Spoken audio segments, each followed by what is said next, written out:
I want to talk to you today about prosperity, about our hopes for a shared and lasting prosperity. And not just us, but the 2 billion people worldwide who are still chronically undernourished. And hope actually is at the heart of this. In fact, the Latin word for hope is at the heart of the word prosperity, prospere, speres, hope, in accordance with our hopes and expectations.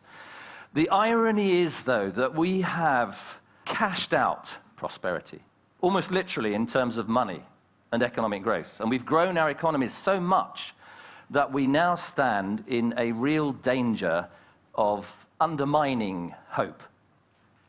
Running down resources, cutting down rainforests, spilling oil into the Gulf of Mexico, changing the climate. And the only thing that has actually remotely slowed down the relentless rise of carbon emissions over the last 2 to 3 decades is recession. And recession, of course, isn't exactly a recipe for hope either, as we're busy finding out. So we're caught in a kind of trap. It's a dilemma of growth. We can't live with it, we can't live without it, trash the system or crash the planet. It's a tough choice. It isn't much of a choice. And our best avenue of escape from this actually is it's a kind of blind faith in our own cleverness, in technology, in efficiency, in doing things more efficiently. Now, I haven't got anything against efficiency, and I think we are a clever species sometimes. But I think we should also just check the numbers, take a reality check here. So I want you to imagine a world in 2050 of around 9 billion people, all aspiring to Western incomes, Western lifestyles. And I want to ask the question, and we'll give them that 2% hike in income, in salary each year as well, because we believe in growth. And I want to ask the question, how far and how fast would we have to move? How clever would we have to be? How much technology would we need in this world to deliver our carbon targets? And here, in my chart, on the left-hand side, is where we are now. This is the carbon intensity of economic growth in the economy at the moment. It's around about 770 grams of carbon. In the world I described to you, we have to be right over here on the right-hand side. It's 6 grams of carbon. It's a 130-fold improvement, and that is 10 times further and faster than anything we've ever achieved in industrial history. Maybe we can do it. Maybe it's possible. Who knows? Maybe we can even go further and get an economy that pulls carbon out of the atmosphere, which is what we're going to need to be doing by the end of the century. But shouldn't we just check first that the economic system that we have is remotely capable of delivering this kind of improvement? So I want to just spend a couple of minutes on system dynamics. It's a bit complex, and I apologize for that. What I'll try and do is I'll try and paraphrase it in sort of human terms. So it looks a little bit like this. Firms produce goods for households, that's us, and provide us with incomes, and that's even better because we can spend those incomes on more goods and services. That's called the circular flow of the economy. It looks harmless enough. I want to just highlight one key feature of this system, which is the role of investment. Now, investment constitutes only about a fifth of the national income in most modern economies, but it plays an absolutely vital role. And what it does, essentially, is to stimulate further consumption growth. It does this in a couple of ways, chasing productivity, which drives down prices and encourages us to buy more stuff, but I want to concentrate on the role of investment in seeking out novelty, the production and consumption of novelty. Joseph Schumpeter called this the process of creative destruction. It's the process of the production and reproduction of novelty, continually chasing expanding consumer markets, consumer goods, new consumer goods. And this is where it gets interesting, because it turns out that human beings have something of an appetite for novelty. We love new stuff, new material stuff for sure, but also new ideas, new adventures, new experiences. But the materiality matters too, because in every society that anthropologists have looked at, material stuff operates as a kind of a language of goods, a symbolic language that we use to tell each other stories. Stories, for example, about how important we are. Status-driven, conspicuous consumption thrives from the language of novelty. And here, all of a sudden, we have a system that is locking economic structure with social logic. the economic institutions and who we are as people locked together to drive an engine of growth. And this engine is not just economic value, it is pulling material resources relentlessly through the system, driven by our own insatiable appetites, driven, in fact, by a sense of anxiety. Adam Smith, 200 years ago, spoke about our desire for a life without shame. A life without shame. In his day, what that meant was a linen shirt. And today, well, you still need the shirt, but you need the hybrid car, the HD TV, 2 holidays a year in the sun, the netbook, an iPad, the list goes on. An almost inexhaustible supply of goods driven by this anxiety. And even if we don't want them, we need to buy them, because if we don't buy them, the system crashes. And to stop it crashing, over the last 2 to 3 decades, we've expanded the money supply, expanded credit and debt so that people can keep buying stuff. And of course, that expansion was deeply implicated in the crisis. But this, I just want to show you some data here. This is what it looks like, essentially, this credit and debt system, just for the UK. This was the last 15 years before the crash. And you can see it there, consumer debt rose dramatically. It was above the GDP for 3 years in a row just before the crisis. And in the meantime, personal savings absolutely plummeted. The savings ratio, net savings, were below 0 in the middle of 2008, just before the crash. This is people expanding debt, drawing down their savings just to stay in the game. This is a strange, rather perverse story. Just to put it in very simple terms, it's a story about us, people, being persuaded to spend money we don't have on things we don't need, to create impressions that won't last on people we don't care about.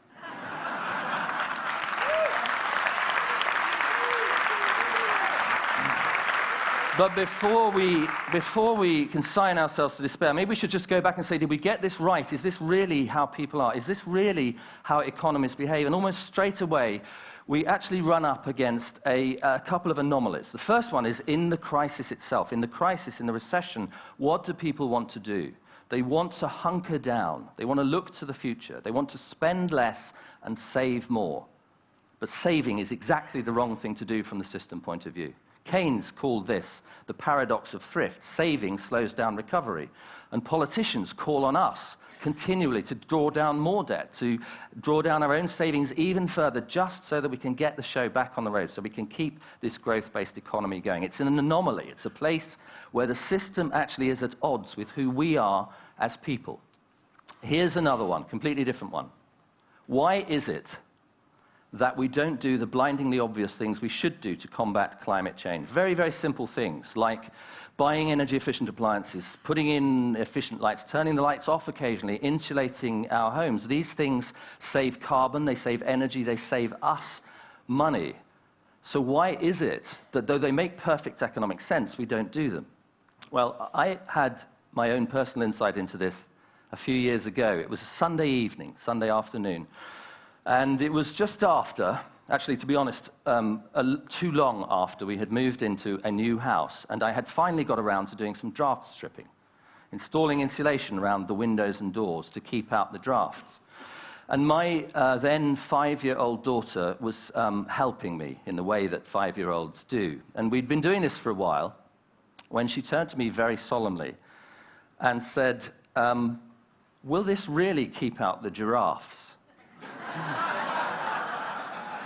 Here they are, the giraffes. You can hear the 5-year-old mind working. These ones, interestingly, were 400 miles north of here, outside Barrow-in-Furness in Cumbria. Goodness knows what they make of the Lake District weather. But actually, that childish misrepresentation stuck with me, because it suddenly became clear to me why we don't do the blindingly obvious things. We're too busy keeping out the giraffes, putting the kids on the bus in the morning, get ourselves to work on time, surviving email overload and shop floor politics, foraging for groceries, throwing together meals, escaping for a couple of precious hours in the evening into primetime TV or TED Online, getting from one end of the day to the other, keeping out the giraffes. What is the objective? What is the objective of the consumer? Mary Douglas asked in an essay on poverty, written 35 years ago. It is, she said, to to help create the social world and find a credible place in it. Now, that is a deeply humanizing vision of our lives, and it's a completely different vision than the one that lies at the heart of this economic model. So who are we? Who are these people? Are we these novelty-seeking, hedonistic, selfish individuals? Or might we actually occasionally be something like the selfless altruist depicted in Rembrandt's lovely, lovely sketch here? Well, psychology actually says there is a tension between self-regarding behaviors and other-regarding behaviors. And these tensions have deep evolutionary roots. So selfish behavior is adaptive in certain circumstances, fight or flight. But other-regarding behaviors are essential to our evolution as social beings. And perhaps even more interesting from our point of view, another tension between novelty-seeking behaviors and tradition or conservation. Novelty is adaptive when things are changing and you need to adapt yourself. Tradition is essential to lay down the stability to raise families and form cohesive social groups. So here, all of a sudden, we're looking at a map of the human heart. And it reveals to us suddenly the crux of the matter. What we've done is we've created economies. We've created systems which systematically privilege, encourage one narrow quadrant of the human soul, and left the others unregarded. And in the same token, the solution becomes clear, because this isn't, therefore, about changing human nature. It isn't, in fact, about curtailing possibilities. It is about opening up. It is about allowing ourselves the freedom to become fully human, recognizing the depth and the breadth of the human psyche, and building institutions to protect Rembrandt's fragile altruist within. What does all this mean for economics? What would economies look like if we took that vision of human nature at their heart and stretched them along these orthogonal dimensions of the human psyche? Well, it might look a little bit like the 4,000 community interest companies that have sprung up in the UK over the last 5 years, and a similar rise in B corporations in the United States. Enterprises that have ecological and social goals written into their constitution, at their heart. Companies, in fact, like this one, Ecosia, and I just want to very quickly show you this. Ecosia is an internet search engine. Internet search engines work by drawing revenues from sponsored links that appear when you do a search, and Ecosia works in pretty much the same way. So we can do that here. We can just put in a little search term. There you go, Oxford, that's where we are. See what comes up. The difference with Ecosia, though, is that in Ecosia's case, it draws the revenues in the same way, but it allocates 80% of those revenues to a rainforest protection project in the Amazon, and we're going to do it. We're just going to click on Nature Jobs UK. In case anyone out there is looking for a job in the recession, that's the page to go to. And what happened then was that the sponsor gave revenues to Ecosia, and Ecosia is giving 80% of those revenues to a rainforest protection project. It's taking profits from one place and allocating them into the protection of ecological resources. It's a different kind of enterprise for a new economy. It's a form, if you like, of ecological altruism. If perhaps something along those lines. Maybe it's that, whatever it is, whatever this new economy is, what we need the economy to do, in fact, is to put investment back into the heart of the model, to reconceive investment. Only now, investment isn't going to be about the relentless and mindless pursuit of consumption growth. Investment has to be a different beast. Investment has to be, in the new economy, protecting and nurturing the ecological assets on which our future depends.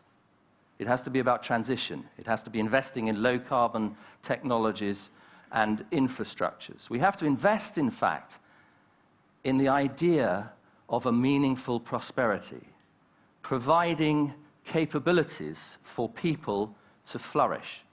And of course, this task has material dimensions. It would be nonsense to talk about people flourishing if they didn't have food, clothing, and shelter. But it's also clear that prosperity goes beyond this. It has social and psychological aims. Family, friendship, commitment, society, participating in the life of that society. And this, too, requires investment. Investment, for example, in places where we can connect, places where we can participate, shared spaces, concert halls, gardens, public parks, libraries, museums, quiet centers, places of joy and celebration, places of tranquility and contemplation, sites for the cultivation of a common citizenship, in Michael Sandel's lovely phrase. And investment, after all, is just such a basic economic concept, is nothing more nor less than a relationship between the present and the future, a shared present and a common future. And we need that relationship to reflect, to reclaim hope. So let me come back with this sense of hope to the 2 billion people still trying to live each day on less than the price of a skinny latte from the cafe next door. What can we offer those people? It's clear that we have a responsibility to help lift them out of poverty. It's clear that we have a responsibility to make room for growth, where growth really matters in those poorest nations. And it's also clear that we will never achieve that unless we're capable of redefining a meaningful sense of prosperity in the richer nations, a prosperity that is more meaningful and less materialistic than the growth-based model. So this is not just a Western post-materialist fantasy. In fact, an African philosopher wrote to me when Prosperity Without Growth was published, pointing out the similarities between this view of prosperity and the traditional African concept of Ubuntu. Ubuntu says, I am because we are. Prosperity is a shared endeavor. Its roots are long and deep. Its foundations, I've tried to show, exist already inside each of us. So this is not about standing in the way of development. It's not about overthrowing capitalism. It's not about trying to change human nature. What we're doing here is we're taking a few simple steps towards an economics fit for purpose. And at the heart of that economics, we're placing a more credible, more robust, and more realistic vision of what it means to be human.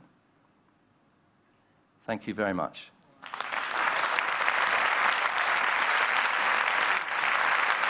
While they're taking the podium away, just a quick question. I mean, first of all, economists aren't supposed to be inspiring, so you may need to work on the tone a little. Can you picture the politicians ever buying into this? I mean, can you picture a politician standing up in Britain saying, GDP fell 2% this year. Good news. We're actually all happier, and our country is more beautiful, and our lives are better. Well, that's clearly not what you're doing. You're not making news out of things falling down. You're making news out of the things that tell you that we're flourishing. Can I picture politicians doing it? Actually, I already am seeing a little bit of it. But when we first started this kind of work, politicians would stand up, Treasury spokesmen would stand up and accuse us of wanting to go back and live in caves. And actually, in the period through which we've been working over the last 18 years, partly because of the financial crisis and a little bit of humility in the profession of economics, actually people are engaging in this issue in all sorts of countries around the world.